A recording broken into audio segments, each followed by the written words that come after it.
El tema caliente.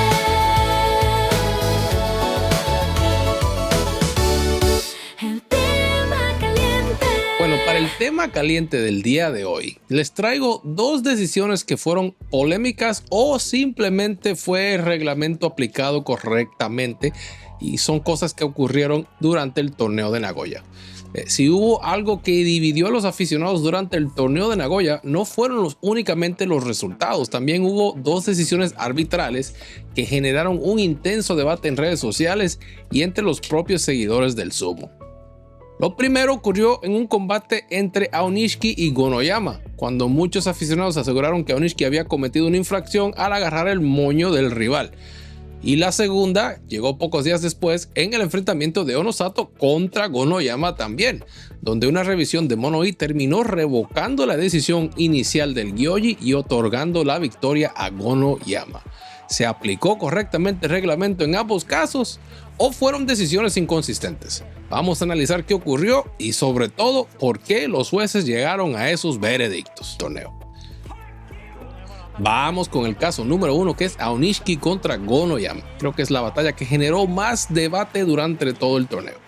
En el día 11, Aonishiki derrotó a Gonoyama por Yorikiri y así obteniendo su victoria número 10 y regresando oficialmente al rango de Ozeki. Pero durante el combate, las repeticiones mostraron que por un instante la mano derecha de Aonishiki cubrió completamente el mage o el moño de Gonoyama. Muchos aficionados interpretaron la imagen como un claro agarre de cabello, una infracción conocida como Hansuko, que normalmente provoca la derrota automática del luchador que la comete. Por ejemplo, aquí tengo una batalla entre Shishi, que se enfrenta a Midori Fuji. Esta batalla ocurrió curiosamente en el torneo de Nagoya del año pasado, del 2025. Durante esta batalla, Shishi parece agarrarle el moño a Midori Fuji y es declarado ganador cuando Midori Fuji termina fuera del dojo. El Gyoji le da la victoria a Shishi, pero el estado del moño de Midori Fuji, pienso yo, hace que uno de los Shinpan pida Mono-ii, y cuando revisan el video, parece que Shishi le agarra el moño a Midori Fuji, el cual termina saliendo por el jalón de pelo. Después del Mono-ii cambian la decisión del Gyoji, que obviamente si vemos la repetición se nota que el Gyoji no tenía un buen ángulo para ver si Shishi le había agarrado el moño a Midori Fuji o no. El punto es que vía Hansuko o agarrón, jalón de pelo o falta personal, vamos a decir lo más cercano a una falta personal en el mundo del sumo, la decisión va para Midori Fuji. Se cambia la decisión y Midori Fuji es declarado ganador. Volvemos ahora a la situación actual entre Aonishiki contra Gonoyama. Lo más curioso es que no se convocó Mono-ii. Pasó lo que pasó, Aonishiki es declarado ganador, ninguno de los Chimpans pide Mono-ii y la victoria es confirmada. Aonishiki termina con su 10ª victoria y de esa manera regresando al rango de Ozeki, porque necesitaba 10 victorias en este torneo para subir al rango de Ozeki. Poco después del torneo, el director, bueno, no del torneo, pero poco después de ese día, el director del departamento de jueces, Onoe Oyakata, fue preguntado directamente sobre esa situación y su respuesta fue bastante clara. Él dijo: a nosotros no nos los pareció. Obviamente, porque no pidieron Mono-ii, o sea que solamente estaba diciendo como que bueno, bien que lo viste tú, pero nosotros no vimos eso. Pero los periodistas insistieron preguntando si Aonishiki había sujetado el cabello para luego soltarlo. Onoe respondió que si realmente hubiera existido una infracción relevante, la sala de revisión de video habría avisado inmediatamente al comité arbitral. Pero ese aviso nunca llegó, así que ninguno de los Chimpans que estaban sentados alrededor del dojo vio algo, ni la sala de video vio algo tampoco, lo cual a mí se me hace rarísimo. Entonces surge una pregunta muy interesante: si todos nosotros vimos que la mano cubría el moño, ¿por qué no hubo Hansuko? La explicación más convincente proviene del analista japonés Uiro-san. Él señala que la interpretación moderna del reglamento ha cambiado con respecto a décadas anteriores. Durante muchos años el criterio principal era determinar si el luchador había agarrado y tirado del cabello de forma intencional. Sin embargo, en la actualidad el análisis parece centrarse menos en la intención y más en el efecto que tuvo ese contacto sobre el desarrollo del combate. En la repetición puede apreciarse que la mano de Aonishiki cubre el mage de Gonoyama. Sin embargo, Gonoyama no pierde el equilibrio inmediatamente debido a ese contacto, no cae hacia adelante ni es derribado directamente como consecuencia del posible agarre. Eso no es lo que estoy diciendo yo, es lo que está diciendo Uro-san, ¿ok? Quiero que estemos claros ahí. Lo que ocurre es un cambio de posiciones entre ambos luchadores y precisamente ahí aparece el debate. Para algunos aficionados, ese simple cambio de posición fue suficiente para alterar el desarrollo del combate y por lo tanto debió haberse convocado un mono-i para revisar la acción. Otros consideran que al no existir una influencia directa y evidente sobre la caída de Gonoyama, los jueces actuaron correctamente al dejar continuar el combate.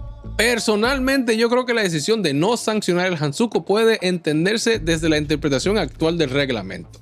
Sin embargo, me sorprende que nunca se convocara un mono-i cuando una jugada genera tantas dudas y las imágenes son tan concluyentes a simple vista. O sea, estamos nosotros en casa viendo la repetición normal de ABEMA, que tienen las peores cámaras. O sea, la sala de video tiene mejores ángulos y cámaras porque tienen las cámaras de ABEMA y las cámaras de NHK. Y ellos tienen todos los ángulos posibles, todos los cerca, lejos, muchísimos ángulos. Y ellos no pueden tener una breve deliberación mínimo para sacarnos a todos de dudas, o por lo menos para nosotros no poder decir que no hubo ni siquiera mono-i, que ni siquiera revisaron, que ni siquiera tuvimos explicación de por qué todo estuvo bien, porque acuérdense que después del mono-i el Shimpan cabeza explica la decisión final. Entonces no tuvimos ni eso. Entonces para mí eso estuvo bastante raro. Ahí creo que fallaron muchas cosas, fallaron muchos sistemas, pero esa es solamente mi opinión. Les leí las conclusiones profesionales que vinieron de ellos, les di un poquito de mi opinión. Quisiera escuchar la opinión de ustedes ahí en los comentarios. Ok, vamos ahora al caso 2. Estamos hablando de la batalla entre Gonoyama contra Onosato, en un combate que terminó definiéndose por unas fracciones de segundo, vamos a decir. En este caso, todo ocurrió en el borde del dojo.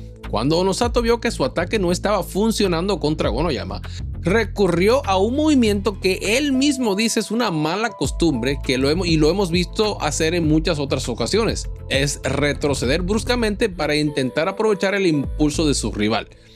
En su primer momento, el Tategyoji Kimura Sonosuke levantó su Gunbai a favor de Onosato, señalando que Gonoyama había apoyado la mano en la arcilla antes de que el Yokozuna saliera completamente del dojo. Y parecía una victoria para Onosato, que honestamente la necesitaba porque no estaba teniendo un gran torneo. Sin embargo, el juez principal, Kokonoe Oyakata, no estaba convencido y convocó un mono-i para revisar el combate o el final del combate. Tras varios minutos de deliberación, los jueces decidieron revocar la decisión inicial del Gyoji y otorgar la victoria a Gonoyama, lo cual fue un Kimboshi y el primer Kimboshi de Gonoyama y la segunda estrella de oro que Onosato concede durante el torneo. Naturalmente, la decisión provocó un intenso debate entre los aficionados. Muchos espectadores sostenían que la mano derecha de Gonoyama había tocado la arcilla antes de que Onosato aterrizara fuera del dojo y por lo tanto la decisión inicial del Gyoji debía mantenerse. Pero los jueces estaban analizando otro aspecto. Yo agarré el pedacito donde Kokonoe Oyakata explica la decisión y le puse capciones de traducción. No son las mejores, pero tienen más o menos una idea de el por qué cambiaron la decisión y aquí se las dejo.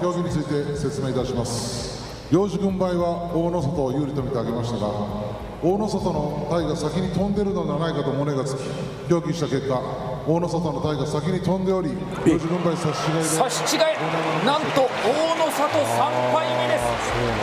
軍配差し違い。 A mí personalmente me sorprendió bastante esta decisión que vaya contra Onosato. ¿Y por qué lo digo? Porque tuvimos combates como este combate entre Onosato contra Ura, donde para mí claramente se ve que Onosato toca el piso primero. Las nalgas de Ura todavía estaban en el aire antes de que Onosato tocara el piso. Y en esta ocasión en vez de cambiar la decisión y darle la victoria a Ura, lo que hicieron fue pedir un Tori Naoshi y tuvieron que pelear de nuevo. En la segunda pelea, Onosato le gana a Ura y el mismo Ura, de una forma que usualmente no pasa, cuando lo entrevistaron acerca de esta batalla, él respondió: bueno, es que es difícil ganarle al Yokozuna 2 veces.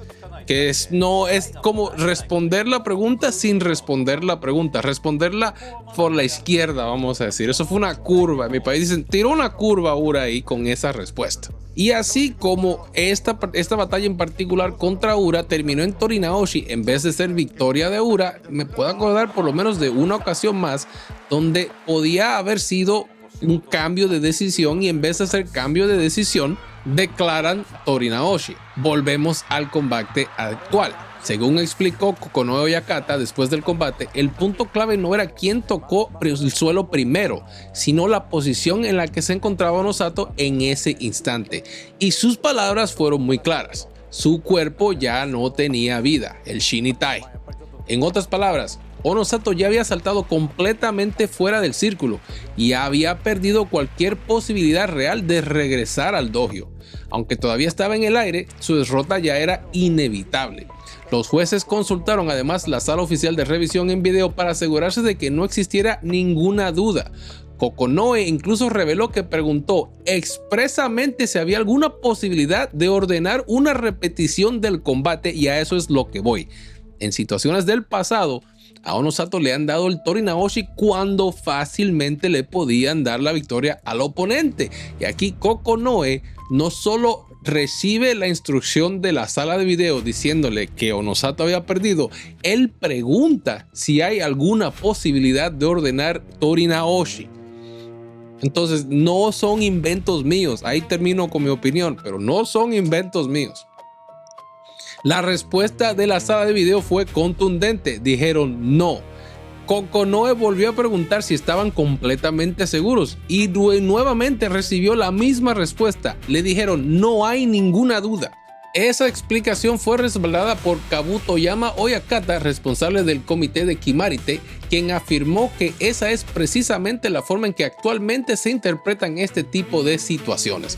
Si un luchador ya se encuentra completamente fuera del dojo y no tiene posibilidad de regresar, su cuerpo se considera sin vida, Shinitai, incluso si todavía no ha tocado el suelo.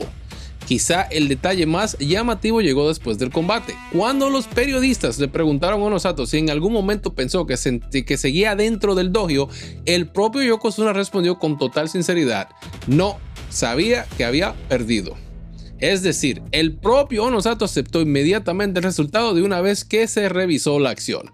Como aficionados del sumo estamos un poquito entrenados a ver quién toca o a fijarnos quién toca el piso primero casi exclusivamente. Sin embargo, la interpretación moderna del reglamento también considera si uno de los luchadores ya ha perdido completamente el control de su cuerpo y no tiene posibilidad de salvarse. Y eso fue exactamente lo que los jueces entendieron que ocurrió con Onosato en esta ocasión. Personalmente yo no tengo duda de que Onosato perdió esa batalla. Mi sorpresa es que no hayan pedido Tori Naoshi.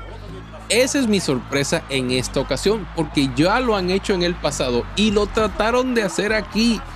Es a lo que me refiero. Intentaron buscar el Tori Naoshi para darle otra oportunidad a Onosato. Y sabemos que si a Onosato le dan otra oportunidad contra Gonoyama, Gonoyama no tiene ninguna clase de chance de ganarle a Onosato 2 veces corridas. Lo realmente interesante es que ambos casos ocurrieron durante el mismo torneo. En uno, los jueces decidieron no intervenir porque consideraron que el supuesto agarre de moño no había influido directamente en el resultado.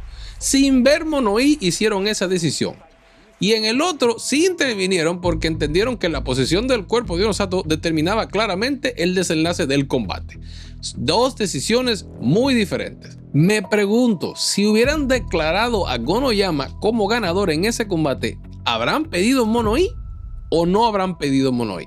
Mientras más veo sumo, más me doy cuenta personalmente que las reglas del sumo, aunque están en blanco y negro, a veces son como las reglas de la NBA. En la NBA, los referees usualmente deciden qué es considerado un foul con cada uno de los jugadores que están en la cancha.